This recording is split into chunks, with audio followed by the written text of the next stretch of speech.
அப்ப அமெரிக்காவே தங்களுடைய தேவையை மனசுல வச்சுக்கிட்டு நாளைக்கு நமக்கே இல்லாம போயிடும் அப்படிங்கிற நிலைமையில அவங்க வந்து எல்லாருக்குமான பண்ணிக்கிறாங்க. ரஷ்யாவுக்கு வந்து ஆக்சுவலா சொல்ல போனா ரஷ்யாவுக்கு விதித்த ஒரு தடையை அவங்க ரிலாக்ஸ் பண்ணியிருக்காங்க.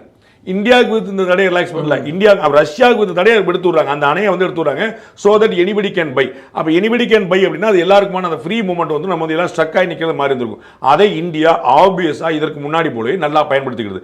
அப்போ ஒரு ஆப்பர்ச்சுனிட்டி வரும்போது பயன்படுத்திக் கொள்ளதாக இல்லாமல் நாங்கெல்லாம் அப்படிலாம் கிடையாது. இந்த பக்கம் நட்டம் யாருக்கு நம்ம சொல்லுவாங்கல்ல, கிணறுல நான் குளிக்க மாட்டேன் அப்படின்னு சொல்லிட்டு போனாருன்னா நட்டம் யாருக்கு எடுப்பாங்க, நீ குளிக்காம போ, கிணத்துக்கு நட்டம் கிடையாதுல்ல. அப்ப நமக்கு தான் நட்டம் ஏற்படும். நம்ம வந்து இத்தனை வருஷமா நம்ம வந்து யோசிச்சு பார்த்துக்கணும். எல்லாம் மறந்துடுவோம். மக்களுக்கு பெரிய வசதி வந்து மறதி. பெட்ரோல் டீசல் விலை உயர்வு பத்தி டெய்லி செய்தி போட்டு தினத்தந்தியில தலைப்பு செய்தி. இன்னைக்கு இவ்வளவு நீங்க வந்து பெட்ரோல் போட போனீங்கன்னா டெய்லி ஒரு ரேட் ஃபிக்ஸ் இருக்கும். இன்னைக்கு 50 ரூபாய் ஏறிடுச்சு, 2 ரூபாய் ஏறிடுச்சு, 1 ரூபாய் இறங்கிடுச்சு, 3 ரூபாய் தங்கம் விலை மாதிரி ஏறிட்டு இருந்துச்சு. அது கிட்டத்தட்ட 2-3 வருஷமா அப்படியே நிக்குது. 1 ரூபா கூட கூடல. அது எப்படி நிக்கும்னு யோசிக்க மாட்டேங்க.